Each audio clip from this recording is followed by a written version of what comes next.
गुरु रविदास जी से तुलसीदास जी क्यों तिल मिला उठे थे?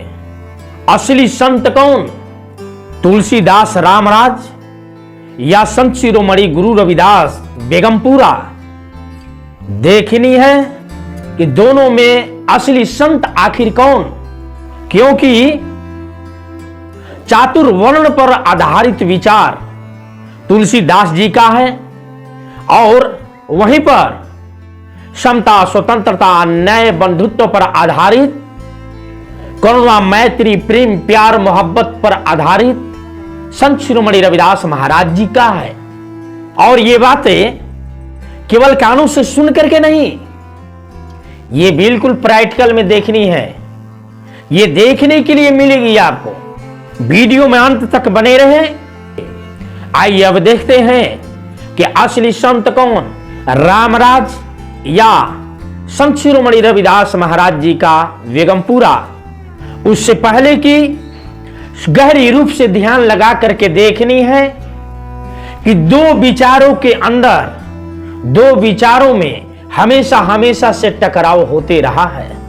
वैदिक युग में विप्रों की चरवाकों से, मनु की तथागत बुद्ध से, राम को शंभुक ऋषि से, द्रोणाचार्य की एकलव्य से, आश्रम परंपरा की श्रमण परंपरा से, जटाधारियों की मुंडकों से, पुष्पमित्र शुंग राम का राजा बृहद्रथ से और भक्तों का संतों से संघर्ष चलता रहा है।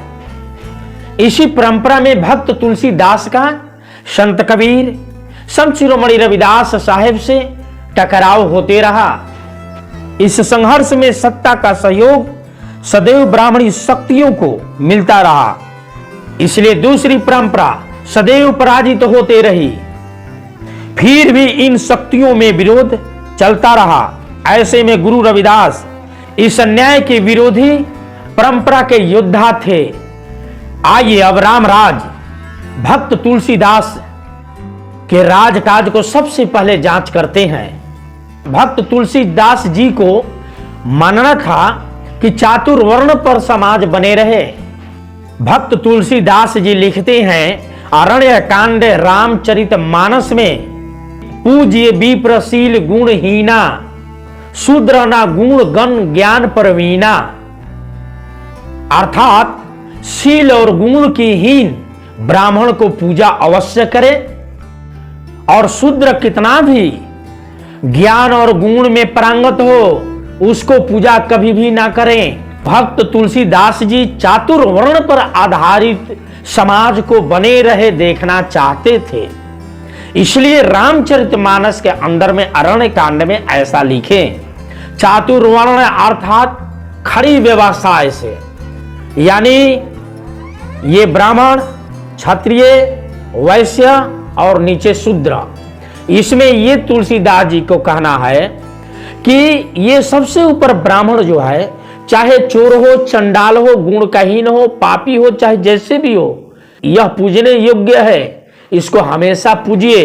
मगर यही नीचे स्तर में, जिसको आज के डेट में schedule caste, schedule tribes, other backward class, most backward class कहा जाता है, पिछड़ा, अति पिछड़ा, ये समाज के बीच से, इन शूद्रों के बीच से किसी भी प्रकार की अगर अच्छा ज्ञानवान, गुणवान, विद्वान व्यक्ति हो, इसके बीच का किसी को पूजा नहीं करनी चाहिए। मगर ये ब्राह्मण समाज में किसी भी प्रकार का गुणहीन हो, चोर हो, चंडाल हो, उसको पूजा करनी चाहिए।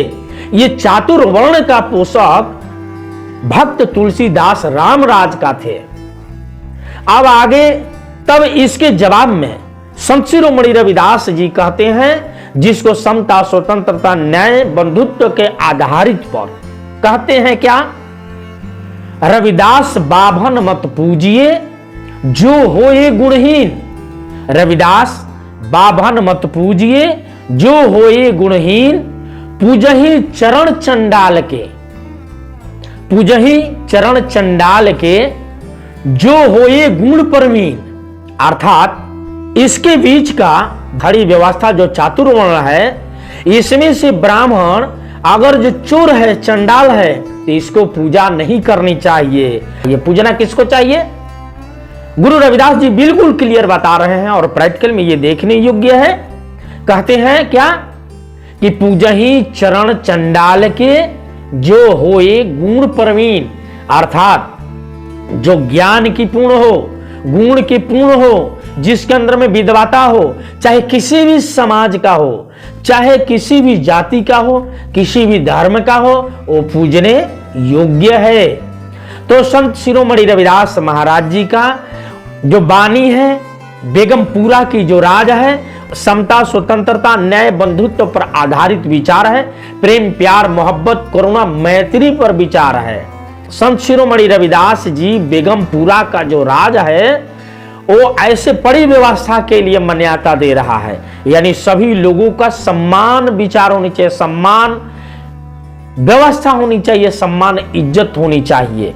मगर वही भक्त तुलसीदास जी चातुर्वर्ण पर समाज बने रहे, इसके लिए ये लिखते हैं कि खड़ी व्यवस्था हमेशा बने रहे। चातुर्वर्ण के अंदर में जाति है, इस जाति की संख्या कितनी है? 6743 जाति, और उसके बाद में फिर उपजाति है इसके अंदर में 43,700 कुछ जातियां ऐसे है, अर्थात एक जाति में 7 उपजाति है। तो उस व्यवस्था के लिए ऐसे समाज बने रहे। भक्त तुलसीदास जी इसका समर्थक हैं और इसलिए अरण्यकांड रामचरित मानस के अंदर में ऐसा लिखे। यही नहीं छोड़ देते हैं, जब गुरु रविदास जी ऐसे कहते हैं कि सभी लोग को बराबर, चाहे चोर चंडाल हो, भंगी हो, चमार हो, चूड़ा हो, इसके बीच का कोई विद्वान और गुणवान हो, तो ये पूजनीय योग्य है, अर्थात कर्म के आधार पर पूजनीय योग्य है। तब जाकर के तुलसीदास जी तिलमिला करके रामायण के अंदर में फिर लिखते हैं, रामचरितमानस के उत्तराकांड में, जे वर्णाधम तेली कुम्हारा, सोपच किरात कोल कलवारा, अर्थात तेली, कुम्हार, भंगी, चूड़ा, कोल, भील तथा कलवार, जयसवाल आदि अधम नीच वर्ण के होते हैं। ये जितने भी वर्ण व्यवस्था में चातुर्वर्ण के आधार पर जो निचले तबके के लोग जो बनाए हैं, जिसको शूद्र कहते हैं, वो तमाम लोगों ने नीच वर्ण के होते हैं। चाहे तेली हो, कुम्हार हो, जयसवाल हो, कुल है, कलवार है, सभी लोगों ने नीच वर्ण के होते हैं। ऐसे तुलसीदास जी रामचरितमानस के उत्तराकांड में लिखते हैं। और यही नहीं, और क्या लिखते हैं?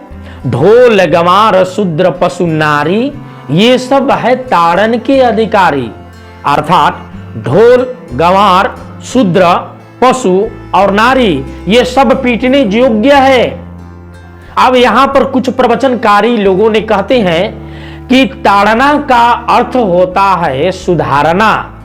वैसे लोगों से पूछना चाहिए कि ताड़ना का अर्थ अगर जो सुधारना होता है तो वर्ण व्यवस्था क्यों बना दिया आपने?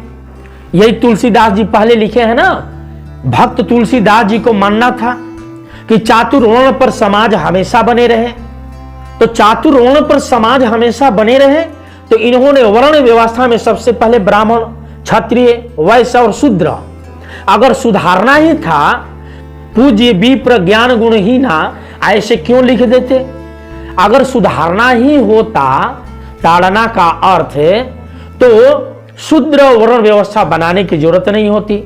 ये गुण का हीन भी ब्राह्मण को पूजने के लिए कहते नहीं तुलसीदास जी, इसलिए ताड़ना का अर्थ होता है पीटना।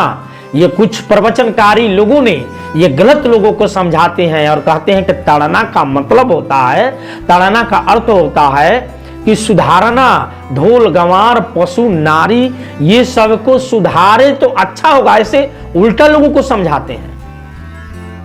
अगर सुधारना ही है तो शूद्र बनाने की जरूरत नहीं होती, इसमें से भी विद्वान हो तो इसको पूजो, और इसमें से अगर चोर बदमाश और चंडाल हो तो इसको निचले कैटेगरी में ला दो, तब जाकर के माना जाता कि ताड़ना का अर्थ है सुधारना होता।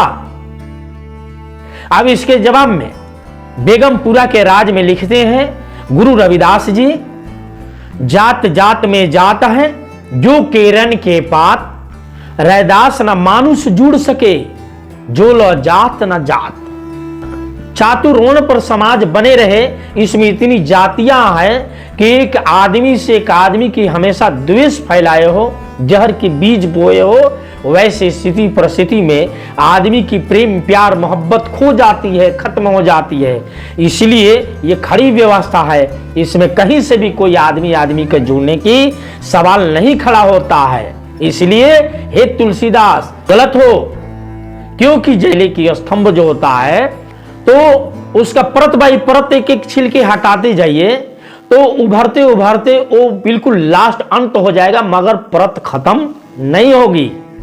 उसी तरह से चातुर्वर्ण पर बने रहे समाज के बीच में 6743 जाति और 6743 जाति में उपजाति 43,000 से ऊपर जातियां है। तो ये परत बाई परत केले के स्तंभ जैसा है। उसको उदाहरण देते हैं गुरु रविदास जी कि ठीक उसी तरह से वर्ण व्यवस्था है, इसलिए उसका समर्थक मैं नहीं हूं। तो कहते हैं गुरु रविदास जी कि एक ही मिट्टी से बना सब भांडा, कहां शूद्र कहां कोई पांडा। अर्थात एक ही मिट्टी से तो सारे लोग बने हैं, सभी लोग का दो हाथ, मां के गर्भ से भी निकलना है तो उसी तरह से, अरे सभी लोग तो एक ही जैसा है, फिर शूद्र और पांडा और जाति विभेदता ऐसा क्यों पैदा हो गया। गुरु रविदास जी कहते हैं, यहीं पर गुरु रविदास जी नहीं छोड़ते और कहते हैं धर्म के आधार पर भी किसी मुसलमान और किसी को नहीं छोड़ते हैं। कहते हैं क्या, हिंदू तुरक मही नहीं कछु भेदा, दुई आयो एक द्वार, प्राण पिंड लौ मांस एक ही, कह रविदास विचार। अर्थात कहते हैं कि चाहे हिंदू हो या मुस्लिम हो, दोनों लोग एक ही द्वार से आए हैं, सभी लोग का मांस एक ही है, ब्लड लाल एक ही है, हड्डी मांस मजा एक ही है, चमड़ा एक ही है, तो फिर फर्क काहे का। गुरु रविदास जी कहते हैं कि आदमी पैदा होता है, जाति कोई पैदा नहीं होता है। इसलिए भक्त तुलसीदास रामराज जो था, चातुर्वर्ण पर समाज बने रहे, इस पर चलता है। यानी आदमी तो एक ही भग से पैदा होता है, मगर इसमें जाति है, जाति के ऊपर उपजाति है, जाति बने रहे, एक जाति से ऊपर दूसरा जाति, दूसरे से तीसरा, तीसरा चौथा पांचवा छठवा, एक से दूसरा जाति हमेशा बने रहे। और सबसे ऊपर जो ब्राह्मण है, ये चाहे गुण कहीन हो, चाहे चोर चंडाल हो, ये पूजने योग्य है। चाहे निचले स्तर की जितना भी विद्वान हो, ये पूजने योग्य नहीं है। तो ये रामराज की ये कहानी है। रामराज का पोषक भक्त तुलसीदास जी हैं और दूसरी संत शिरोमणि रविदास जी बेगमपुरा की ये राज से है परिव्यवस्था, समता, स्वतंत्रता, न्याय, बंधुत्व, प्रेम प्यार मोहब्बत, करुणा मैत्री पर आधारित विचार है। अर्थात आदमी सभी लोगों ने है और अपने जैसे ही एक दूसरे प्राणी को देखे, अपने जैसे इज्जत मान सम्मान जैसे दूसरे लोगों को देखे, यानी करुणा मैत्री पर आधारित विचार संत शिरोमणि रविदास जी बेगमपुरा का है।